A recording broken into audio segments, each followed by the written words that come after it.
Vice Mayor of the beautiful city of Chongqing, my friend Charles, who I just met today, Leon, Kathleen from the Tencent Group. Ladies and gentlemen, my name is Siddharth Chatterjee and I'm the United Nations Resident Coordinator to China. I've come here with a pretty big UN delegation of different colleagues from different agencies, funds and programs, simply to show that the United Nations really believes in this projection of what Chongqing is trying to do. And I want to commend Tencent for this very, very important initiative. Let me start with a story. There was a 9-year-old boy in Calcutta, India.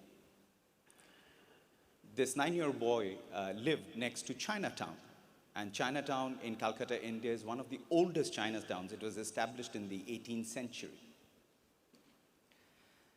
And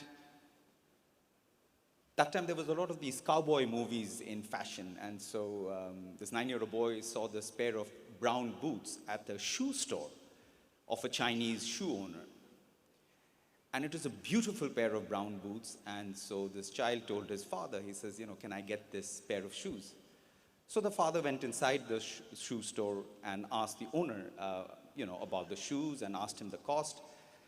And he basically, his father came out and said, look, I can't afford these shoes because they're a little too expensive for me at the moment.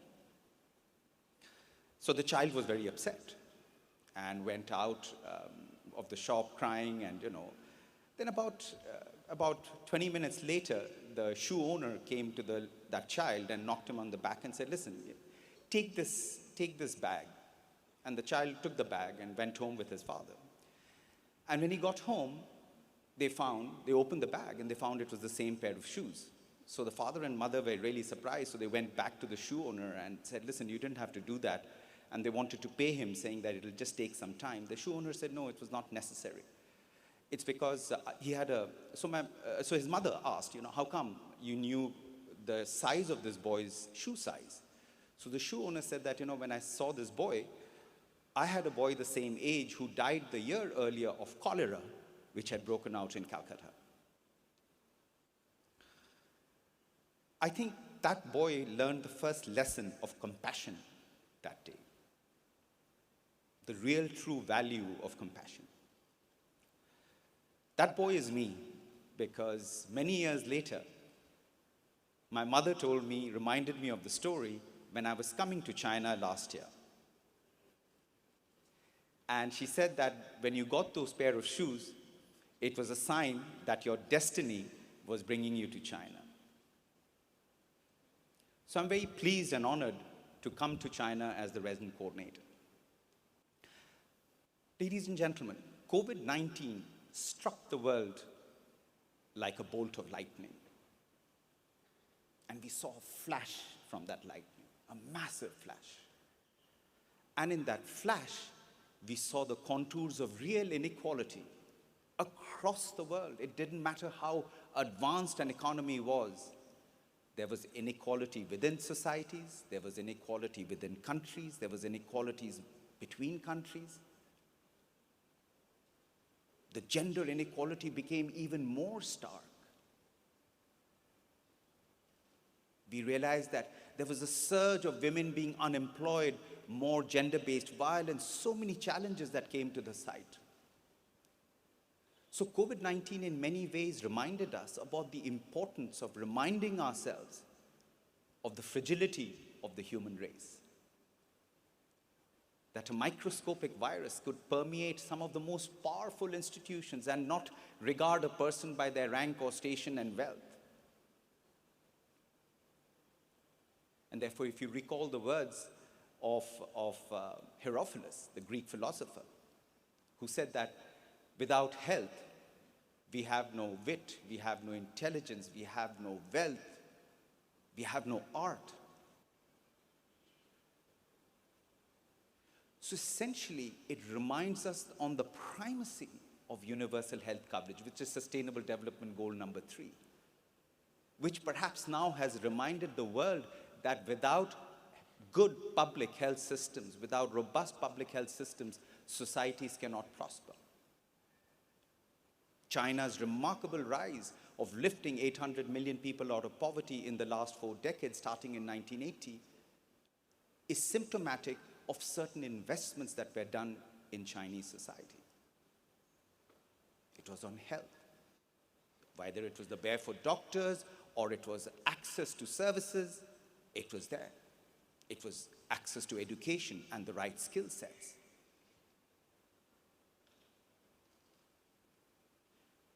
It allowed women to participate in the workforce. So when Chairman Mao said women hold up half the sky, China at one point even had more than 64% of women employed in the labor force. And that is what gave it the velocity that we've seen in the last 4 decades.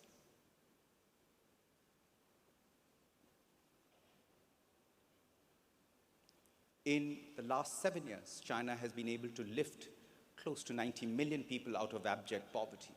And what COVID has done, suddenly throughout the world, we are seeing 150 million people falling back into poverty. So the primacy of universal health coverage has become center stage.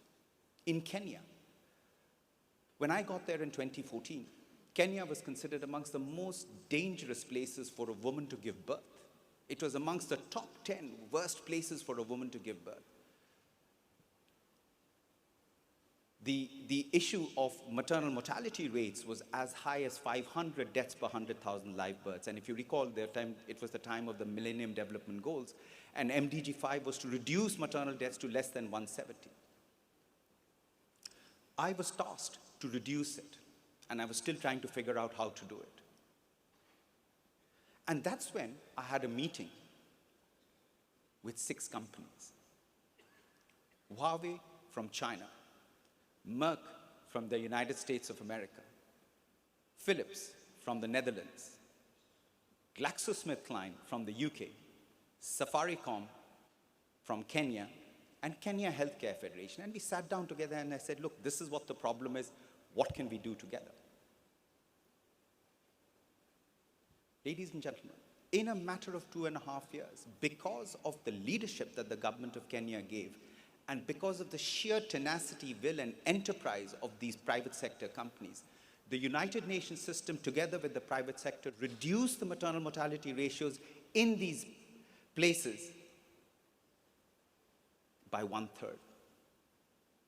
Now, let me give it to you in exact figures. To reduce maternal mortality by 1/3 in that space takes anywhere from 7 to 10 years.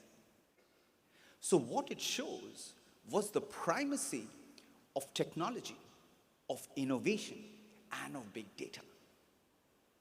That is what will transform the entire development landscape. The fact that I'm speaking and there is a simultaneous translation happening on the screen in front of you just goes to show how Tencent has advanced the space of artificial intelligence.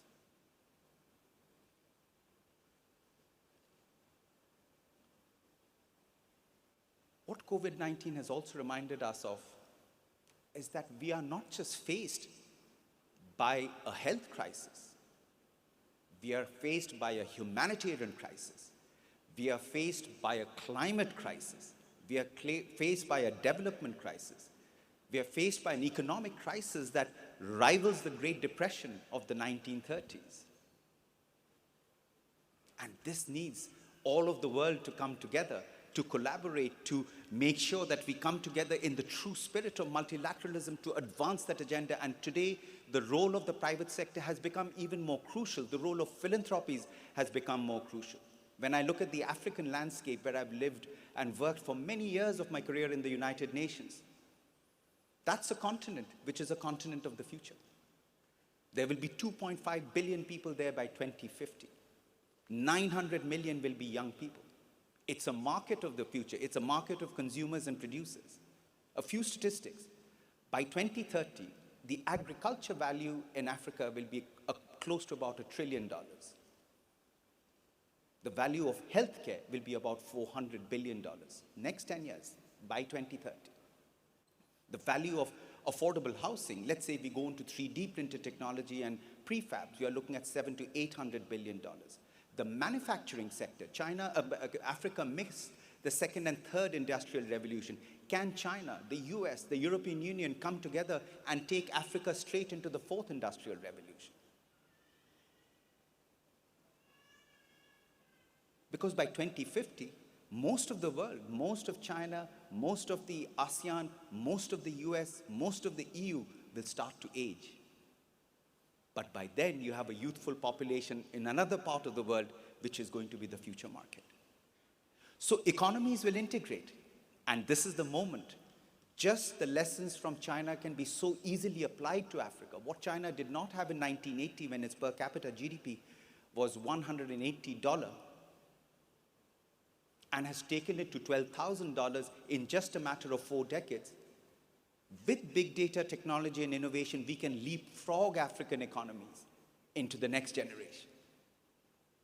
And this is what I'm inspired by when I came to Beijing for the first time. I've just been to Macau, to Shenzhen, now here to Chongqing. I'm just incredibly surprised that these are backwaters, very underdeveloped, very poor, and have suddenly become, gigantic economic powerhouses, driven by people. So China showed the convergence of what I would call the 3 Ps. First, political will. Second, the right public policies. Third, the right partnerships. So as the United Nations Resident Coordinator, this is the commitment I have made to China. Number one, we will implement the Sustainable Cooperation Framework that we have with the government of China 2021 to 2025. It is principled on 3 strategic areas. First is people and prosperity. We have to safeguard the prosperity that China has achieved.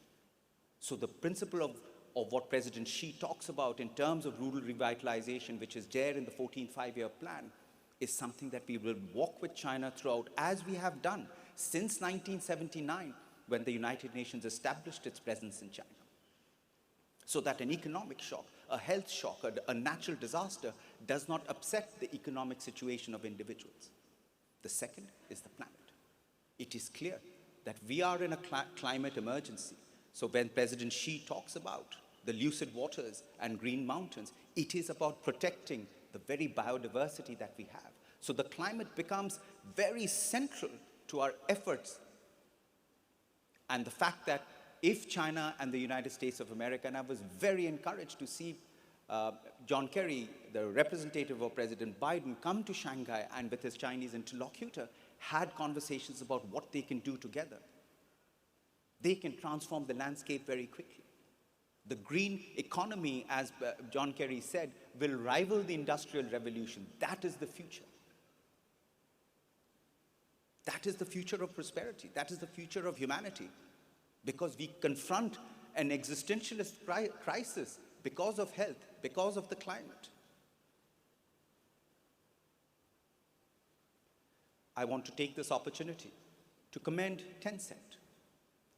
As an organization, you have partnered with the United Nations family, and I want to really commend Tencent for its tenacity, for its willingness, for its intellectual verve, its capital that it has invested, not only in advancing relationships, but in improving people's lives through its philanthropic arm. So Tencent has been a trusted partner of the United Nations system in China, playing a key role in the achievement of the Sustainable Development Goals in China, and in particular last year in collaborating with us when the UN celebrated 75 years of its existence.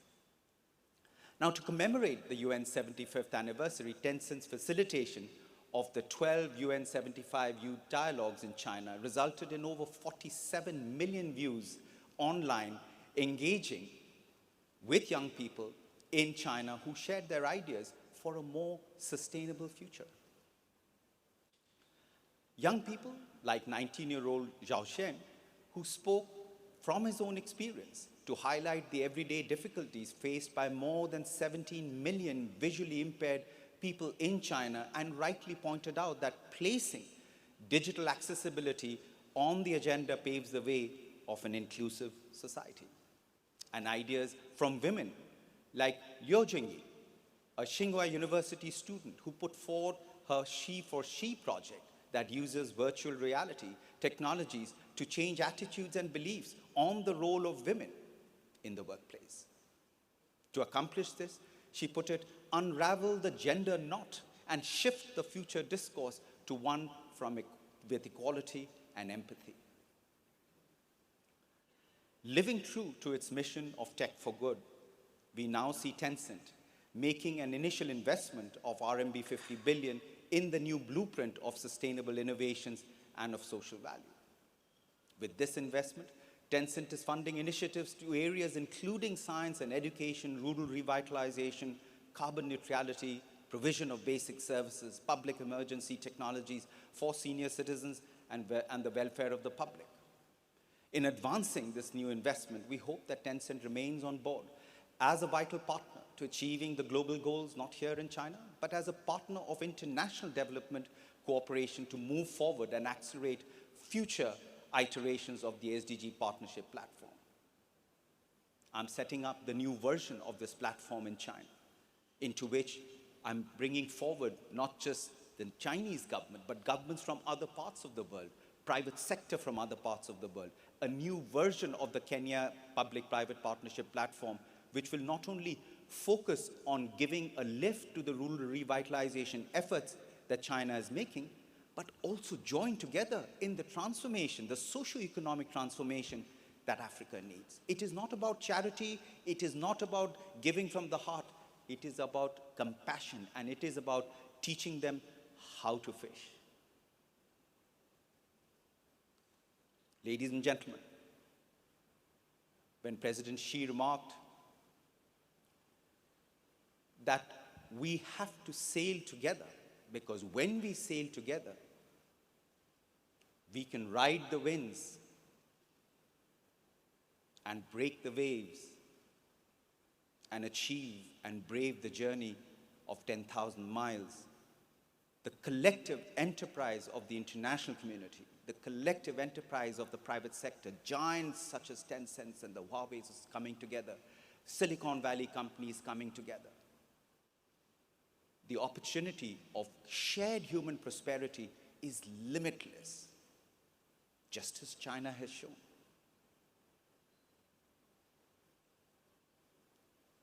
We have a moment at this time to reaffirm our pledge towards our shared humanity. Our shared humanity must be one of faith, of equality, and above all, of true compassion.